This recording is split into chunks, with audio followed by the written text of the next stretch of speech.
Hello, viewers. Welcome to English Literature. Today, the chosen topic for my talk is Orientalism. And the first thing that I would like to say is that Edward Said was not an Orientalist. Many YouTubers and many common writers, they have often called Said himself an Orientalist, but actually that is very wrong. It's quite wrong. Said was critical of Orientalism. He himself was not an Orientalist, all right. So 1978 saw the publication of Said's magnum opus, in a way, Orientalism, which has uh, sort of outweighed his all other books, which are some of which are very very important, like The World, the Text and the Critic, or Beginnings, Intentions and Method, or even the later one, Culture and Imperialism, which in some way is a sequel to Orientalism, but most people know him by Orientalism. And Orientalism's influence was phenomenal in the entire humanities and social sciences sphere. Why it was so? Because Said showed in that book, by meticulous analysis of philosophical texts, literary texts, and historical texts from the West or from the Europe, that European knowledge had always been prejudicial about non-Europe or the Orient. That is the Middle East, primarily he talks about the Middle East and Orientalism, but by extension it includes India, China, all these Eastern countries. So the Westerners or Western writers have directly or indirectly always represented the Orient as a kind of a land of superstitions, land of laziness, poverty, regression, religion, and so that they can represent themselves as progressive, scientific, secular. So the Orient created by Orientalism, I mean the field which studies Orient, is known as Orientalism, and obviously the study is done by Westerners. Yes, many Indians and other people also studied the Orient, but by and large, till the advent of Orientalism, most of these studies were from the Westerners' perspective or viewpoint only. There were exceptions, like in India, S.N. Dasgupta, Sri Aurobindo, Rabindranath Tagore, even Mahatma Gandhi. They often made interventions, challenged Europe's representation of the Orient, but then what marks Said's thing away or marks it out from the others is that none of them were as influential as Said, primarily because their critiques were not actually academic, and then they did not show any sustained engagement or theoretical patterns. Sporadically they did, and Tagore possibly the most of all. I have read Tagore, I mean, quite a bit, and I can see that the many things that are being said by people like Dipesh Chakrabarty or even Edward Said, all these prefigure in Said and to some extent in Sri Aurobindo. But then what Edward Said did, I mean, was a sustained analysis of all important cultural texts right from the days of Aeschylus to contemporary American media. That is contemporary, I mean, when this was being written, 1978.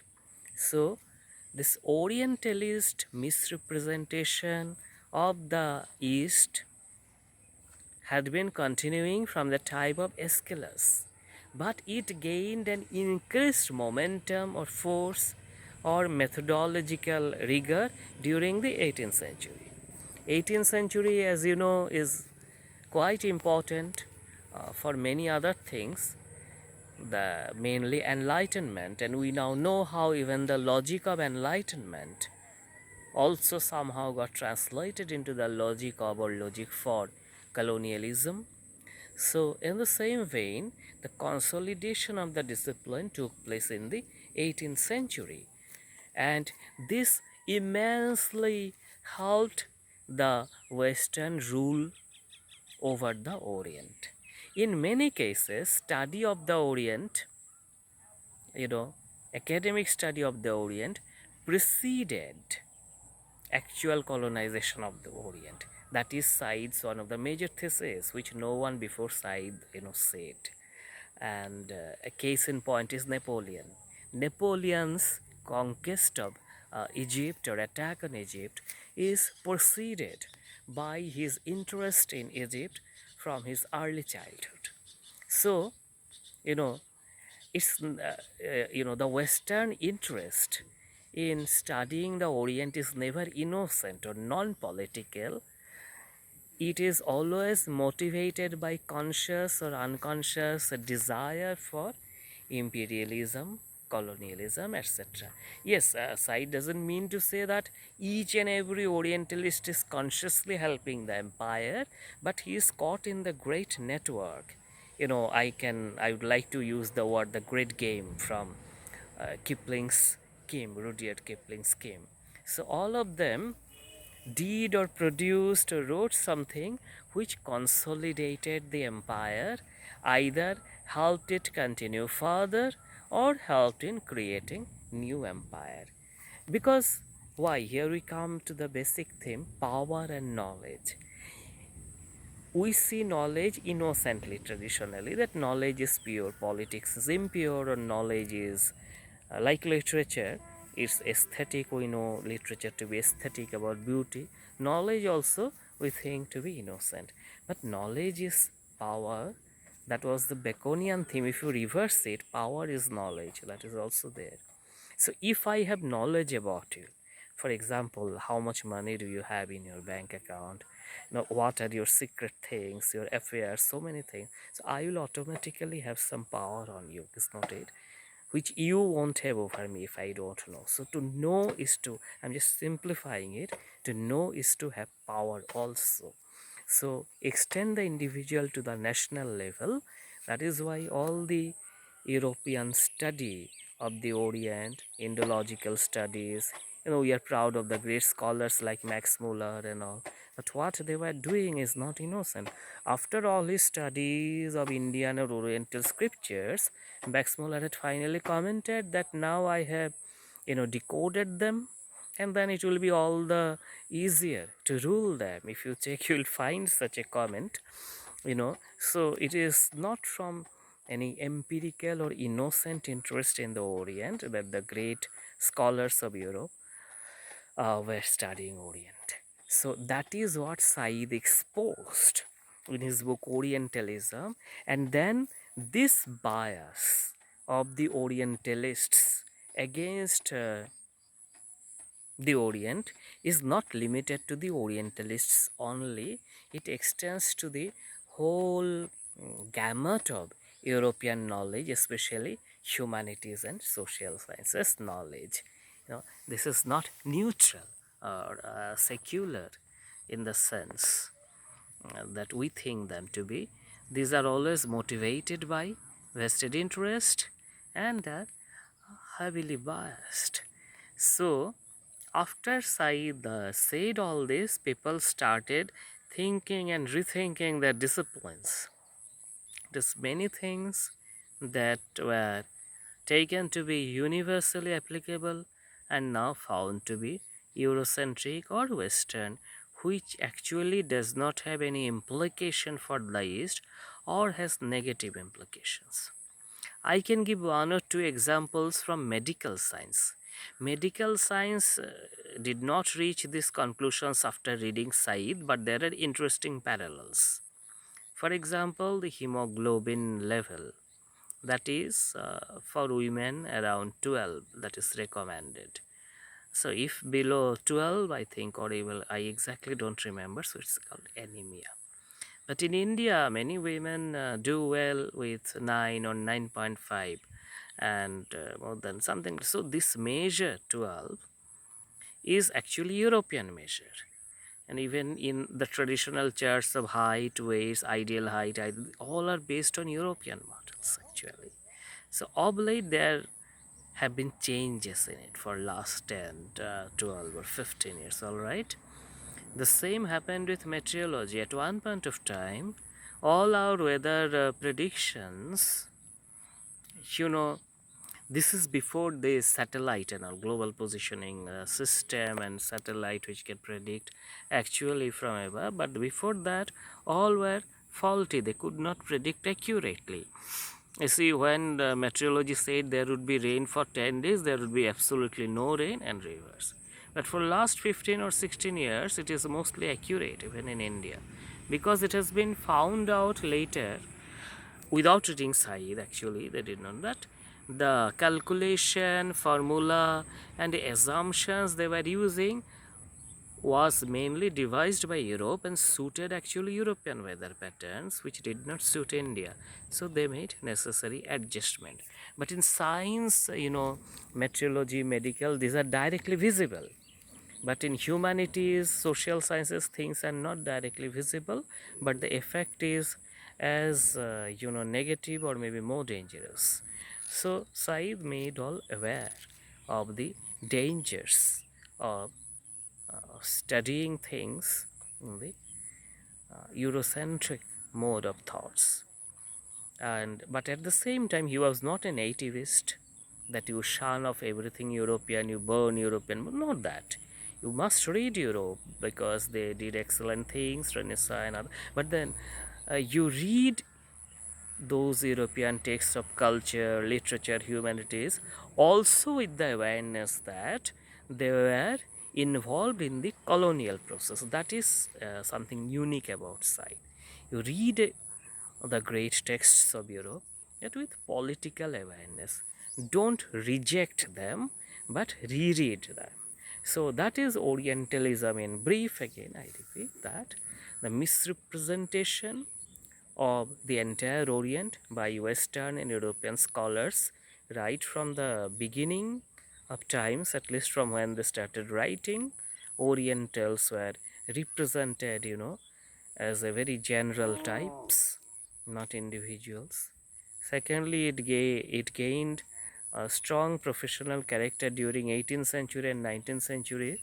We get names like William Jones, also very important for ontological studies, and Max Muller I have already referred to, so on and so forth. Now Sheldon Pollock and other things, so they are aware of the one. So this became so studied Orient, and Said's main argument is the image of Orient that is projected through Orientalist texts and discourses do not have any relation with the actual Orient.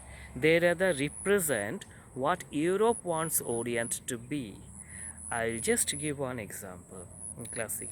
If you look at the movies made by Europe about India, you will mostly see beggars, thieves. Look at James Bond movies related to India, or there is one Australian movie called Holy Smoke, or for example, Slumdog Millionaire, which is not made by an Western, I think, as such, but made for Western audience. So all kinds of negative images about India, that is, this is a land of beggars, dacoits, poor. That is what they give. While this may not be untrue, it is also true that India has skyscrapers, supercomputers, and many stories of progress. But that is what the Orientalist frames of reference does not allow, because their main thing is to show the Orient as regressive. The same thing is not only in India, it is applicable to the Middle East, Pakistan, all other countries. So though here we keep fighting with each other, but West generally puts us together.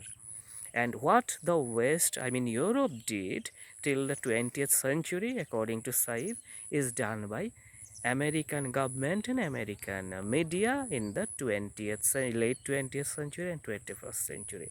And again, that is the beauty of the American system. He was a professor of comparative literature at in the University of Columbia, just like Noam Chomsky, was professor of, still is, MIT. These are maintained by American government, American institutions, but then they can speak or say anything against it. That kind of freedom is allowed. That is a very good system. I mean, because intellectuals should be free to speak and free to critique. Of course, Said faced many resistances, but that was such a not from governmental kind of policies as much as it was from a kind of general resistance against Palestine Arab, which informed his thing.